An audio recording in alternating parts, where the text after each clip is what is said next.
Welcome to another episode of the Pretty Foolish Podcast. It's your boy, Mike Ultra, and I'm here with my guy, Danny Esquire. Yo, you know what's funny? I really loved your background before, and it popped out of my mouth the words El Falcone, and I feel like it's very prestigious. El Like Falcone. El Falcone.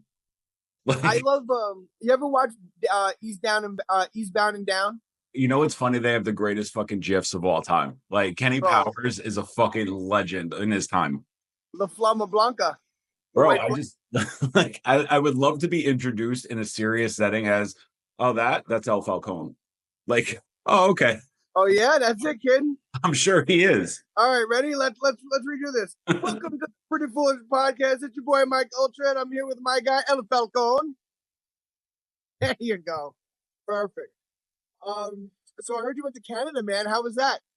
Dude, Canada is one of the greatest places ever, but it's funny because not to mix politics with pleasure, but they're a socialist country that definitely is communist secretly. There is more pro-Canadian commercials. Like they have like a rule. You can't be on a commercial in Canada unless you are a native-born Canadian. It's fucking Mark Messier is on like Subway commercials up there. That's your fucking dream is shot now. Bro, it's a game over, man. I was a Rangers fan in the 90s for sure. I mean, I'm still a Rangers fan, but like Messier was like a legend, and Still is, bro. You don't pay for a meal in New York City. You you crazy? don't pay for anything in Canada, I'll tell you that. Fuck sure. It's Bro, crazy. The more money you have, the more shit you get for free. The poorer you are, the more money you pay. Why? dude, Canada's split into like there's like this ultra like city center, so it looks like very like upscale and shit like that, like very like Upper East Side. And then you go like 2 miles away and it's very like old Montreal, so it still looks like you're in the middle of France. But like, I've bro, never been there, so it's all old Montreal to me. dude, the food in Canada is amazing. Amazing. It's definitely worth the I gotta trip. check it out. I definitely have to check it out. I've always wanted to. And now I live incredibly far away from it, so of course I'll go now. I have a fun fact that I learned that I did not know until I went up there. So you know the term, like we used to talk about food a lot on the podcast. Like, do you remember the term? You know the term offal? Like it's like the fancy term for organ meat. Yeah. Okay, it's actually means awful because they were awful cuts of meat. I'm not gonna lie, I thought you said awful at first. It's Yeah, it makes sense. no, yeah, it's crazy. So like, yeah, they're I don't know, they're in a really weird like awful phase up there right now. So like, I had to be like really kind of careful with what I ordered because there was a lot of like fucking tongue and shit on the menu and hearts. And Not, we all know how you love tongue. I love tongue and hearts, bro. Tongue On your fucking brown eye. All three of them. Dude, I made homemade pasta the other night. I'm not gonna lie, first time, fucked it up. Not hard to do. Was it gummy? Was it like No, I didn't do the bird's nest thing very well that you have to do. bro, It's like you make a wrapping fucking pasta. well. You literally put flour and you go, your son could have did it for free. No, that's the easy part. After you cut it, after you use the machine, you cut it. You have to like twist it into like a bird's nest and put the semolina flour on, and then yeah. I didn't do that very well, so they all got stuck together. So there was some clumpy pasta, but I mean, honestly, not bad for a very first attempt. It will get better. How long did it take to boil? It should have taken like 30 seconds, 90 seconds at most. Is that like the case? Is that real? Or is that like TV lying to me? I didn't wrap the dough because the recipe I was reading didn't tell me to wrap the dough. I guess because it assumed you were doing it right away. I can see the fuck up. Yeah, so it was a little thick. So it took close to like 5 or 6 minutes as opposed to like. I thought you like it like that. I love it thick. I thought you did. Yeah. Thick and When you talk about Canada, I get thick in the pants. There you go. Bon voyage, you motherfucker. All right. Did I tell you I got fired from my job? You may have mentioned it. You know how I could tell? This is like when you know somebody for too long. When you go too long without talking about something, it means something happened in your life that you just don't want to say. Yeah, you're kind of like a kid like that, but like you're 40. So like when I didn't hear about the job for like 2 weeks, I'm like, he hasn't complained.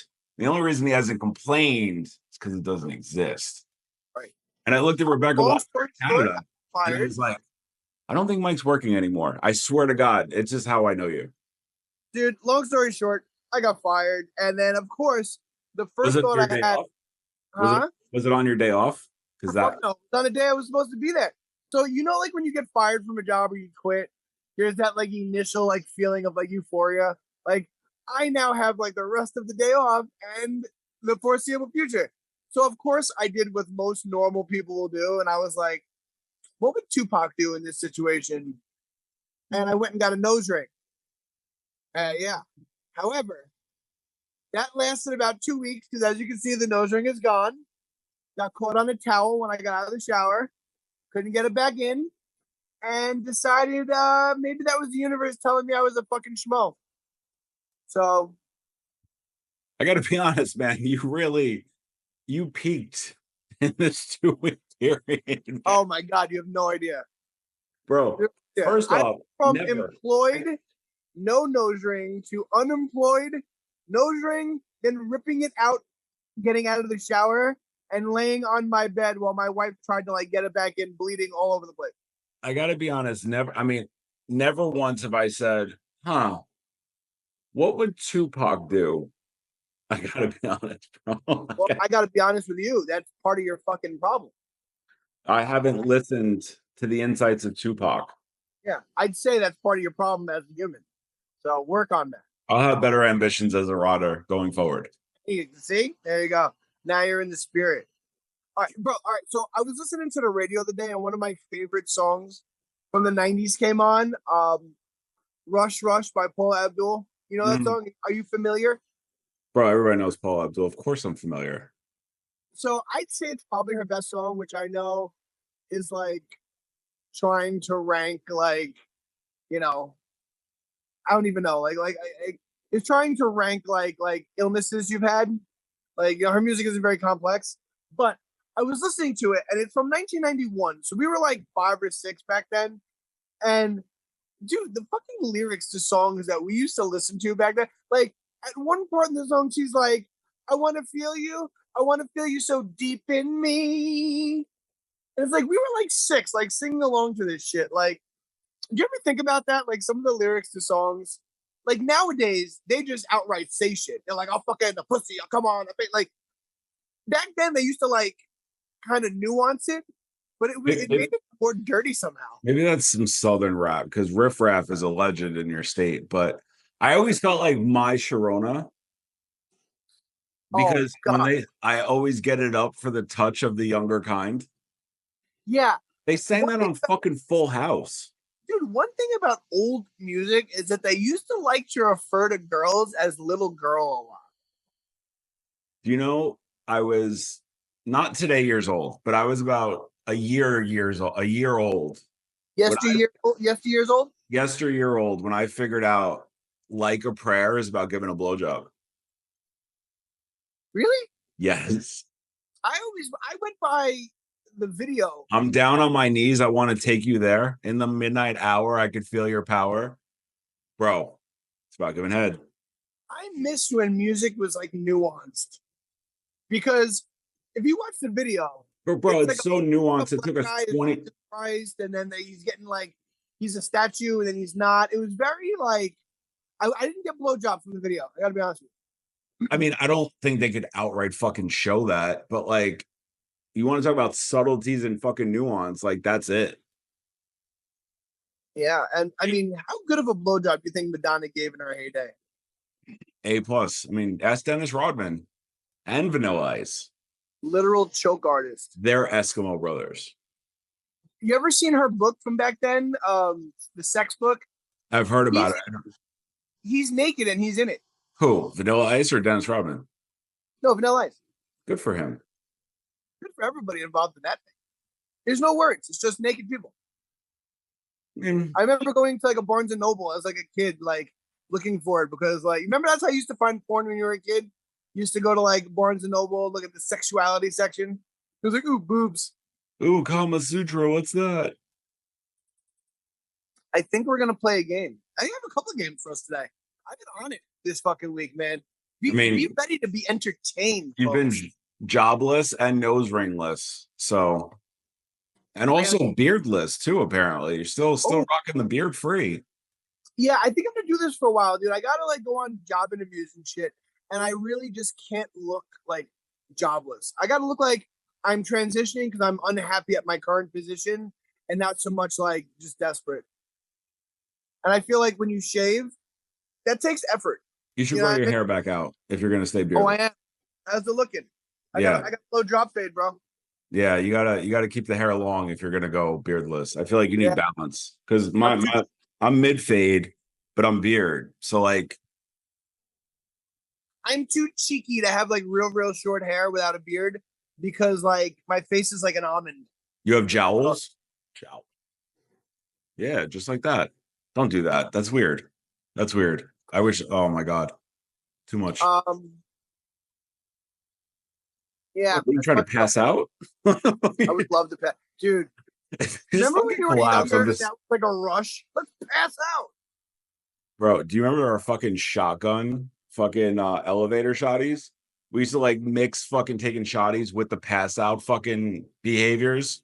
Oh yeah. Oh my god, yeah. Let me Oh, have somebody push on my fucking chest while somebody's blowing smoke into my face from their mouth. it's better than what you're used to getting blown in your face. So I guess it's all relative. We all aim for the mouth at all times. All right, you ready for game number one? What's the game? Twister? Game number one is, do they have an Oscar or not? I am going to give you 5 actors or actresses, and you're going to tell me if they have an Oscar. You don't have to tell me if they have the movie, unless you're inclined to do so and you know it. But yeah. All right, you ready? Great. Number Roll. 1, Jeremy Irons. Definitely. He does. Yes. He does. You know, I don't know the movie. Reversal of Fortune, 1990. Fun fact about Jeremy Irons, since we're gonna fucking play this game. So everybody's seen The Lion King, right? What's that? Exactly. Fuck off. So do you remember when he's singing about like when he's Scar, he's singing about being in power? In the middle of recording, he got laryngitis. They had to switch him out for the guy that voiced Winnie the Pooh to finish the song. So two people sing that song. Next time I watch The Lion King, me and Ali and Lucas have been mowing through the Disney masterpieces. Mowing. What? Dude, I'm talking like we watched Cinderella, Snow White, The Rescuers, Treasure of the Lost Lamp, Sword in the Stone. Like we're mowing through. We're actually watching Old Dogs Go to Heaven right now, which is not Disney, but Don't do that to him. well, Allie's doing it to him, not me. Darkest movie of all time. All right, Glenn Close Definitely has an Oscar. has no Oscars. Really? Nominated a few times, but none. Seems like a travesty for the cinematic. Gary Oldman. Definitely has an Oscar. Yeah, only one though. He got it most recently, which is Winston Churchill? yeah, Darkest Hour. Sandy Bullock. No. Oh, yes. Blindside. Yep. And last but not least, Harrison Ford. No. No. Nominated, but no win. No wins. No win. What was he nominated for, you know? Harrison Ford would have been, I'm going to say Blade Runner. No, it was the one where he's the cop with the Amish kid. What? Witness. Oh, yeah. I would have said The Fugitive, too. Dude, he was nominated, but he didn't win. Fugitive is a good movie. Great movie. I was nominated for Best Picture that year. Such a shame. It wasn't me. It was the one-armed man. I don't care. I got another good game for you. I am going to give you 5 characters, and you're going to tell me the movie. Oh, boy. Right? Okay. We're going to start with a layup. All right. Let's do this. Ray Tango. Tango and Cash. There you go. See? Going. All right. Luden Swain. Bro, what? That's a good Luden Swain. That is a hard. I have no fucking idea. Matthew Modine in Vision Quest.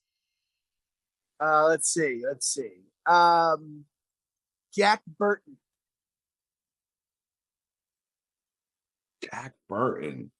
I feel like there should be a fucking timer. Like maybe we could put a timer and like posters. I have no idea.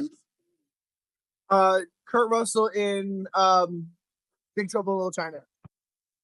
Well, we're really going deep deep in the weeds. You got to go deep because if you don't go deep, you don't get good names.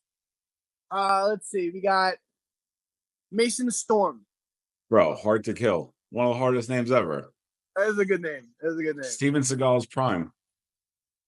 Oh, dude, fantastic. Let's see. Last but not least, Mark Kendall.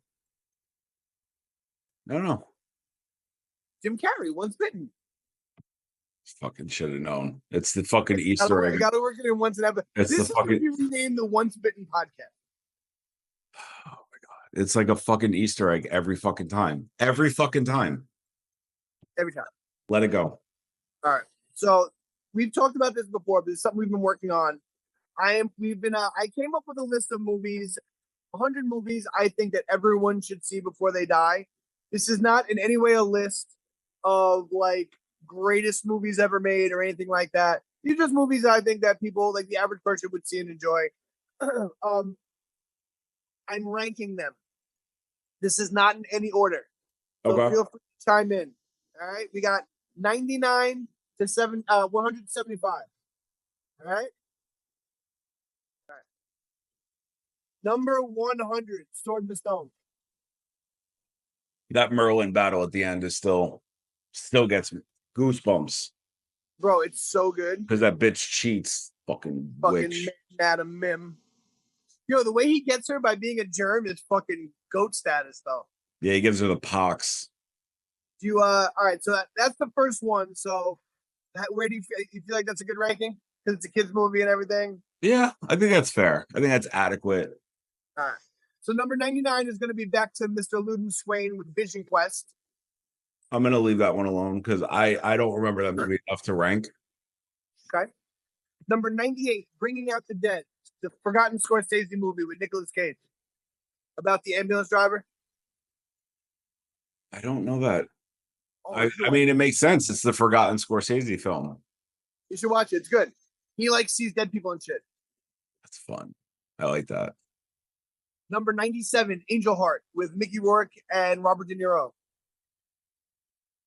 Again, you're really deep. Like digging. Fucking deep. Bro, I don't remember these. 1987. You should definitely check it out. It's got to do with like black magic and voodoo in like the 30s. Pretty good. Number 96, Stargate. Stargate's a classic. I think that's properly rated. I think that's my number one fall asleep to movie. I always the movies that fall asleep to are really the greatest. Mine's been like The Day After Tomorrow for like 7 months now. You used to like Sphere when we lived together. I still have it. Love it. That's such a good movie. I could watch Sphere almost any time of day and be okay with it. I wish that movie was better. So does Dustin Hoffman. He did a full like thing on it. You saw The Crow ended its fucking theatrical run already? $15 million. Yeah, because it's an unnecessary movie, bro. I mean, Edward Furlong played The Crow. So at one point, anybody could do this. But please continue. You can be The Crow. I am The Crow. Number 95, 30 Days of Night. It should be higher on the list. That movie's fucking epic. All right, fair enough. Number 94, Heathers. Also should be higher on the list, bro. That's Winona Ryder and Christian Slater's like fucking masterpiece cult classic. Well, blow me down. However, I will say about 30 Days of Night, that like overhead shot where the vampires are just fucking slaying everybody. Amazing. Cinematic magic. Speaking of vampires, I made Rebecca watch Jennifer's Body yesterday, and she loved it. I mean, that's Megan Fox at her hottest. Yeah, that movie is very underappreciated. It is. That's Diablo Cody. Yeah, Amanda Seyfried too, like super underrated. Amanda Seyfried looks like. Don't care. She's hot. Shut up. Told me she was an alien. I wouldn't be like. I don't know why. I think she's real. I think she's hot. Don't care. She is. Dude, Jennifer Connelly in the 80s and 90s, I think might be untouchable from a facial standpoint. That's a good one. I mean, bro, like Kelly LeBrock was pretty untouchable. Bro, I'm texting you right now this picture of Jennifer Connelly, and I want to see her opinion. Do you want to see my instant reaction? Yeah, you're just gonna have to point the camera really low and zoom in really far. Yeah. Oh yeah. Oh yeah, dude, that's smoky, man. That's like a house on fire. Her voice still bothers me. Her eyebrows bother me. I don't know why that is. It's weird. But what we got? Number 93, Monster Squad. Super overrated in fucking Mike Hamill's opinion, but whatever. Okay. Bro, Relax. Take it down a notch there. it's better than the Esquire fucking. Falcone. Who says it's better than the Goonies? But enjoy. It's your fucking. Is it? It's your fucking list. Fuck off. Dude, the fucking Goonies is just kids screaming for 90 minutes. Yo, if you literally went to unpopularopinions.com, it would be a fucking landing page of Monster Squad sucking. Okay. I'm gonna go on that website and stir some shit up. Number 92, Fletch with Chevy Chase. This is a really fucking biased list. I know you have posters of Chevy Chase on your fucking wall. I'm going to meet him in December. They're doing a screening in Tampa of Christmas Vacation with him in attendance. One of two things is going to happen. I'm going to get a picture with him that I will share with you, or he's going to tell me to go fuck myself. And either way, I think it's a win. Ladder. I hope so. Definitely the ladder. Dude, but honestly, watch Fletch. It's a masterclass in like improv. He's such a fucking genius. 91, River's Edge with Keanu Reeves and Kristen Glover. That's properly rated. Okay, fair enough. Number 90, Event Horizon. This movie, there's a sentimental thing with this movie because it's one of the original movies that scared the fuck out of me. Like, it actually scared me. I wish they would find like a recording of that director's cut where they used all the porn actors in that scene where everyone getting killed. I think the salt mine thing is fucking just an urban legend. I don't think that. Why would you ever put it in a fucking salt mine? It's so stupid. Yeah, and then he went on to like film Mortal Kombat right after. But no, Event Horizon scared the shit out of me. Great movie. So number 89, Slither. ooh, Movie. That was porn before like 10 o'clock at night when the Spice Channel would come on. No, you're talking about Sliver. Oh, that's right. My bad. Totally am. Sliver not on this list. Slither is. It's James Gunn, fucking Nathan Fillion, Elizabeth Banks. Dude, do you ever watch the Whammy game with Press Your Luck with Elizabeth Banks? No. She is such underrated smoke, bro. It's the remake of the 80s game show. Such an underrated smoke, bro. Oh my lord. You know who's properly rated smoke? Sydney Sweeney. Please continue. Dude, please. I would take a bullet for Sydney Sweeney, and I don't even know why. Great. I pray every day that my wife's related to her so I can meet her. Any Given Sunday, number 88. That's a really good one. I mean, I understand why it's low on the list, but that's a really good movie. Lot of dick in that movie. Lot of swinging dicks. Yeah. Cameron Diaz is surrounded. And what's her face? Elizabeth Berkley. Elizabeth Berkley bangs Al Pacino in that movie. That's right. Bright Lights, Big City, 87. Okay. I read the book on a plane ride to Tennessee. Gotta say, equal to the movie. I think they did a good job. There's no reason to remake that movie. Fine. There's only like 4 movies that I think actually surpass the book. It's a very difficult thing to do. I think maybe we should do an episode about that. Yeah, I think so because it's very few and far between that it happens, but it's definitely happened. It definitely has. Number 86, JFK. I'm still a bigger fan of 13 Days, which is loosely about the same thing, but I'll take JFK because they're both Kevin Costner. 13 Days is about the Cuban Missile Crisis. JFK is about his assassination. Yeah, they're both JFK based. I like 13 Days better. You know what I realized last night? Like living Kennedy as opposed to dead Kennedy. Kevin Costner is a more serious version of Tim Allen. Wow. Okay, I can take that.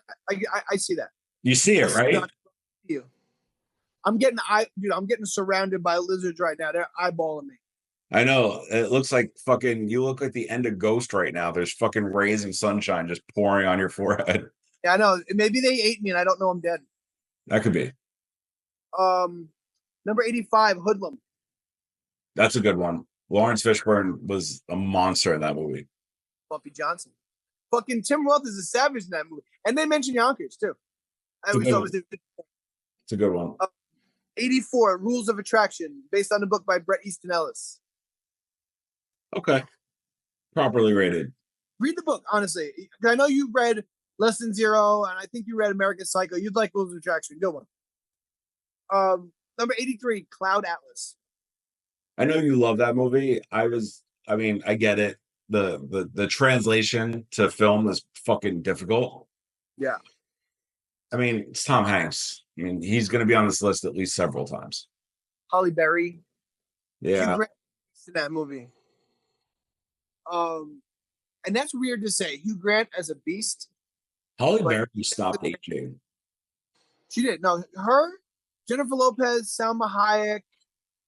There's Elizabeth Hurley. She was just number one. Salma Hayek is getting hotter. Yeah, I don't know what the fuck she's doing, but Elizabeth Hurley was just like Maxim's number one hottest person or something like that. And she's like 60. A million. Number 82, Stay Tuned. John Ritter classic, bro. And the pedophile, fucking what's his face from Beetlejuice and Ferris Bueller. Yes. Oh God, what is his name? I don't know his real name. I know he gets killed in Devil's Advocate. Yeah, yeah, dude. That's why he's his last name is Jones. I forget his first name, but that's why he's not in any movies anymore. They found some kiddie porn years ago. No way, really? Yeah, I didn't know that. Yeah, that's why he's not in Beetlejuice. That's why he hasn't been in anything. Yeah, I'll send you the link to the article. That's interesting. I need to see that. Number 81, the remake of Invasion of the Body Snatchers, 1978, with R.I.P. Donald Sutherland, and still very much alive, and one of my wife's hall passes, Jeff Goldblum. I'm with that. Speaking of new remakes, I'm fucking blindly excited about Nosferatu. Dude, I am dying. I love David Eggers. Did you see The Northman? Yes, but bro, Nosferatu scared me as a kid. So I'm dying to see like what they do with this. I hope they keep the look original, and I think it's Bill Skarsgård. No, what's his name? What Skarsgård is it? The one that played it. Yeah, he played the Crow too. It's not Bill, is it? Is it Bill Skarsgård? I think it is. I think so. Very excited. Number 80, 1991's Rush, not to be confused with the Chris Hemsworth car racing movie, but the one about the two cops in the 70s who are undercover and they get addicted to heroin. That is a great movie. You should definitely watch that for sure. I feel like Basketball Diaries is on this list somewhere. It is, but not yet. Number 79, one of my all-time faves, Pee-wee's Big Adventure. Underappreciated for what it was. Dude, Tim Burton's first movie. Tim Burton like couldn't miss for a period of time. Couldn't. You know when he started to miss is when he put Johnny Depp in every fucking movie.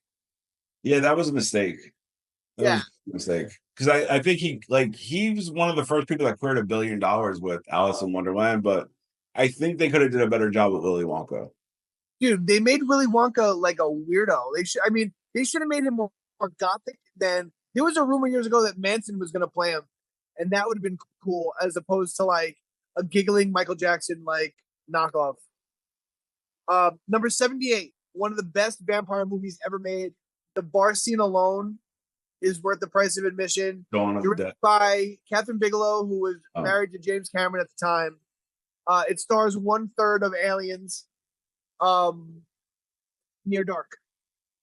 1987. Great movie. You should definitely check it out. I didn't even know that. I will. It's I think. Number 77 is Four Rooms. Okay. The bellhop played by Tim Roth in 4 vignettes directed by 4 different directors. I think it's like John Landis, Quentin Tarantino, I forget, Robert Rodriguez, and I forget who the other one is. But it's like a hotel in like the 30s, and each one is like a different story, and they're all bizarre. Like one of those Madonna, and she's like got like a coven of witches. One is Antonio Banderas, and he's like a Spanish gangster. One is Quentin Tarantino and Bruce Willis. I forget, they're like actors. They don't really play themselves, but they kind of do. It's interesting. Definitely a good one. Number 76, I honestly think David Lynch's best movie, in my opinion, Blue Velvet. It's his most accessible movie. It makes sense, which I know is weird for him. Fucking Dennis Hopper crushes that movie with the laughing gas. Dennis Hopper's underrated. Yeah, he is. You ever seen it? No. No? Oh my god, dude. Another one. And number 75, 1985 space vampire flick Life Force with Patrick Stewart. Fucking awesome movie. They find 3 vampires in space, and there is this hot girl, and she like hypnotizes you with her hotness and like steals your fucking life force. I need to look because this is like there's 14 fucking vampire movies on your list so far. Yeah, I'm a fan. Can you tell? Yeah, Near Dark, a Midwestern farm boy reluctantly becomes a member of an undead. And what's the other one? Life Force. Life Force? Life Force. Life. Dun, I dun. mean, you've seen 30 Days of Night, so that doesn't count. Ooh, this is interesting. Yeah, dude, the girl in that movie is super hot. Mathilda May. Yeah, and she's naked the entire movie. That makes sense. Dude, that's so crazy. I'm gonna look up fucking what was that guy's name? Jeffrey Jones. There he is. He was arrested in 2002 for possession of child sexual abuse material and soliciting a 14-year-old boy to produce sexually explicit images between September 2000 and May 2001. He is a registered sex offender. Nice. But yeah, that dude's a registered sex offender now. He is. What's his name? Something Jones? Jeffrey Jones. Sounds like Jeffrey Jones. Right. Sounds like a cult leader. Yeah, so, dude, he was in everything for a while. How do you feel about that list? I think I'm curious to know what the other 75 look like. Because I feel like you dug deep. But what's the criteria for the list? Like, how are you ranking this? Something that I feel like you could rewatchability is a big one. That's basically like things that like make me feel like nostalgic sometimes. But basically it's rewatchability. Like I feel like any of these movies you could watch like endlessly. You know, like if you drop me off on an island with like these 100 movies, like I wouldn't be like super pissed. You know? That's fair. Yeah, so I mean, but that chick Matilda May is naked throughout that entire movie, Life Force. So I definitely gonna check out Near Dark. I'm really curious about that one. That is a good one, dude. Super. Actually, I am sending you a package in the mail. It'll be arriving at your house next week sometime, or maybe the week after. I gotta see. Did you not mail it yet? Mailing it on Monday. Oh, what is it? You'll find out when you open it. Great. Don't forget to put it is. I took a picture of my dick and I blew it up to poster size 27 by 40. Oh. The frame is on you. I'm still gonna need a magnifying glass. But you put don't forget, put the new apartment number. Yeah, obviously. Oh yeah. I'm gonna text Rebecca when I mail it because I know you don't check mail. I don't. So yeah. I don't check fucking mail ever. I go there once a month. The guy must think I'm dead. Like I don't ever fucking check mail. He's like, finally, this fucking guy is gone. Oh, yeah. You know what I watched? I watched fucking Longlegs. How was it? Honestly, dude, one of the creepiest movies I've ever watched. And it's Nicolas Cage going full on bizarre Nicolas Cage. I will send you the pirate link to watch it. It's in HD, and you can like send it to your TV if your TV has Bluetooth. Yeah. But interesting movie. I recommend it. It is bizarre to say the least. I'm waiting to watch Romulus because Rebecca is like very anti like creepy alien fucking R-rated movies. Like that's the one place like she won't bend. So I still haven't seen Romulus and I'm so fucking pissed about it. But Romulus is good. I'm excited. I'm excited. Romulus is good. I would say it's on par with Alien 3, like, but it's definitely better than the other ones. It's better than Resurrection. Absolutely. It's better than the Prometheuses. Promethei. Second one. I feel like the second one's actually pretty good. They are pretty good, but my issue with Prometheus is that it didn't explain enough, and it also had a trailer it couldn't live up to. Like it looked like the best alien movie ever made, but based on the trailer, and then like Really I don't know, man, failed like to deliver. it didn't like it. I don't know. It's just it should have been more. It should have been more explanatory. It shouldn't have been so vague with certain things, like with the engineers and shit. And they really like shouldn't have fucking made the android David create the xenomorphs. I agree. But as we're winding down, we got like a minute and a half left. I want to leave with this thought, and I want your feedback here. I think that if a movie or TV show is going to go unfinished, right, and we've now passed a 2-year mark and it was left at a cliffhanger, I think it is a fucking responsibility to tell us how it was supposed to end. Agreed. Like, I think that's really unfair to be like, you chopped it out and we don't know how it ends. I think that sucks. I agree. Yes. Fantastic. What are you referring to? So, I mean, there's a lot of things. I would have liked to see where Ridley Scott was going to go with the third one. It obviously got cut off. There was a show on Netflix. I mean, Mindhunters by David Fincher was cut off. They were going to have a season 3. Everybody's on board to do a season 3, but Netflix is like, it's too expensive. Cut it down. David Fincher's like, no. So I really would have liked to see where like Mindhunters would have went, because they were really leaning into the BTK thing. And that show, that's the greatest show on Netflix ever made. Netflix, if you're listening, stop making shitty fucking Adam Sandler movies where a 55-year-old man does nothing but fart and make asshole noises, and put some money into Mindhunters. Just erase the next fucking Adam Sandler movie and use half of that budget on Mindhunters. All right, broski. We're out. I will catch you later, my man. Later.